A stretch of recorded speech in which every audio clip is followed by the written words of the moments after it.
Well, Viso was on the right part of the racetrack, but Justin couldn't quite get far enough alongside. Jackaroo. Guys, let's go back to what Robbie Buell was talking about, and I want to show you an onboard camera. Do you notice that on this onboard camera, take a look at the right hand.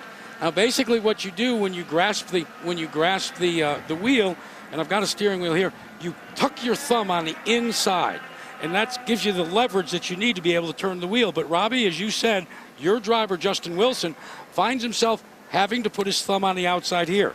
The other little nuance that Justin told me about is rather than being able to do the gear up with 2 fingers, because he's have to get so much leverage from the palm of his hand, he's just using a little 1 finger to go up through the gearbox. And an insult to injury is that. I mean, he's got his right hand on there and his thumb's out of the way, but he said basically my right arm is just along for the ride. He was really doing all the heavy steering with his left arm, and his left shoulder when he got out of the car this morning after warm-up was pretty sore. So he was going to be in for a long day.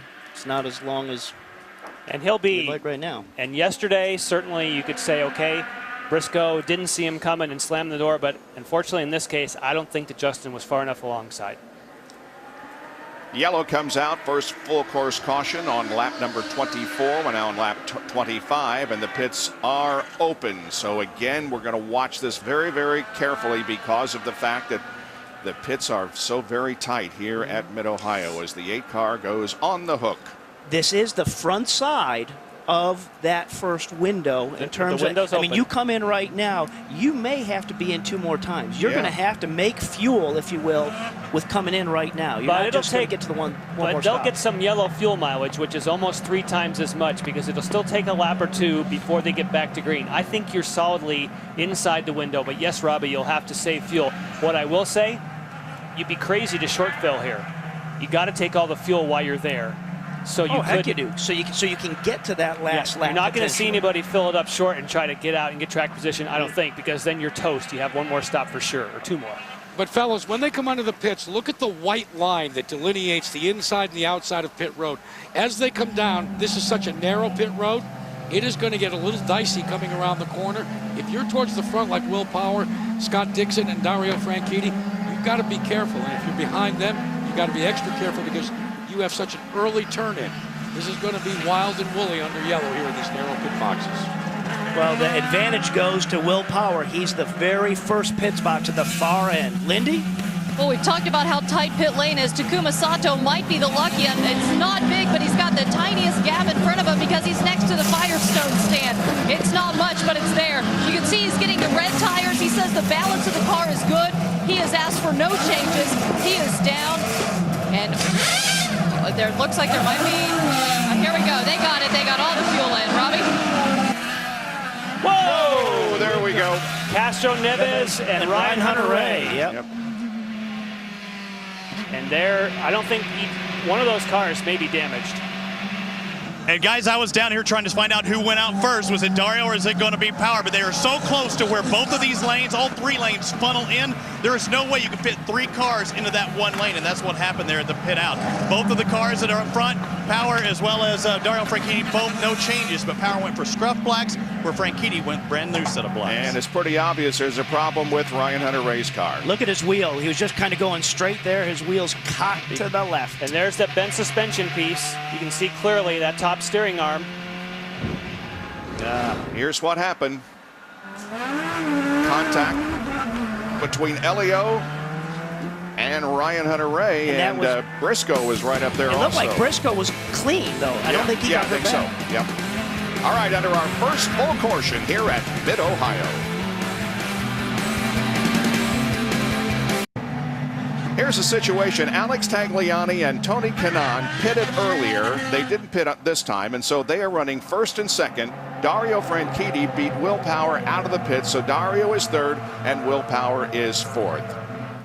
Now there is repair going on to Ryan Hunter-Reay's car because he was involved in a bumping on pit lane.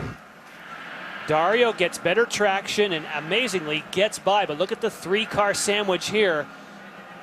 And that's Ryan Hunter-Reay just kind of going to the high side, and his right front just getting into to Elio. Look how crazy it is coming out of the pits here. Wow.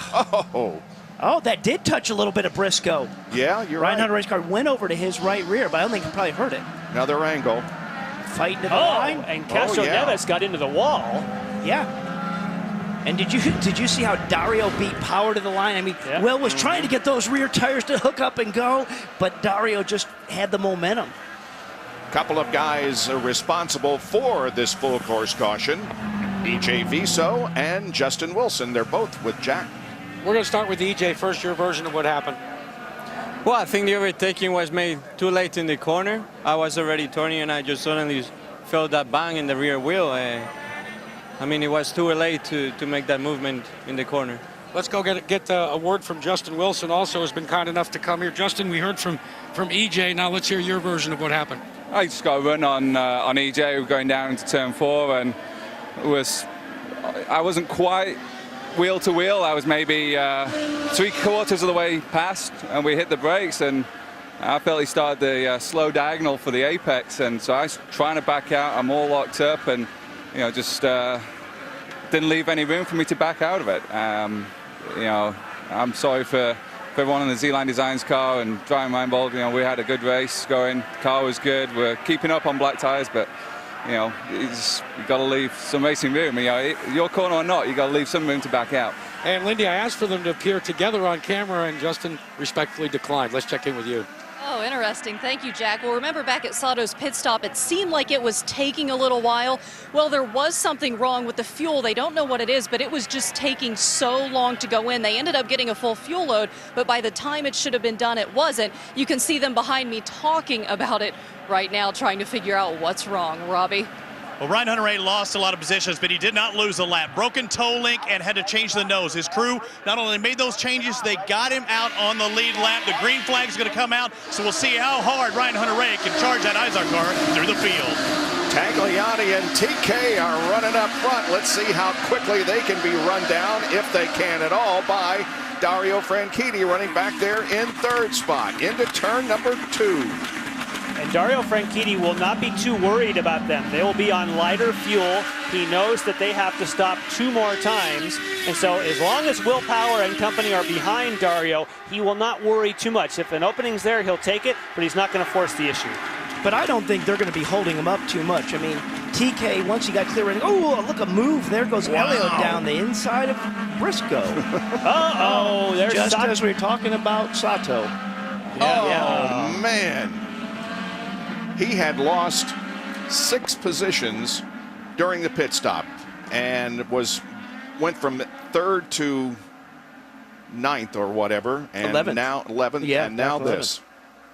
And you got to think, I mean, obviously he's like, we've lost that. We had a good car. We lost positions there. I got to do everything I can to make them up. And you do have to think that way.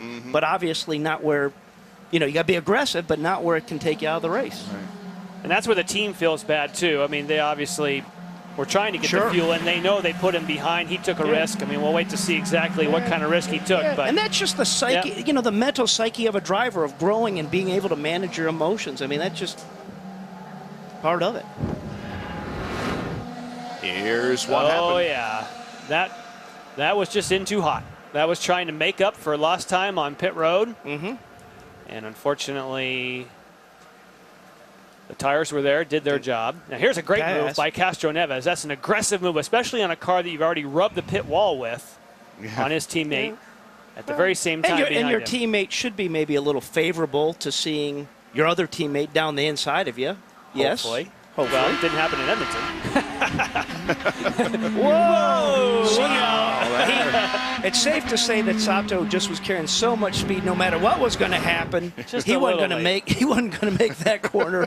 Woo! No chance. Off you go. It's a good thing he didn't take anybody else with him. Yeah. So our second almost consecutive full course caution here at Mid-Ohio Sports Car Course after 29 of 85 laps. Tagliani and TK are up front out of pit sequence. It's Franchitti, Power, and Castro Neves completing the top 5. Race number 12 at Mid-Ohio well underway here on Versus. Stay with us for more racing.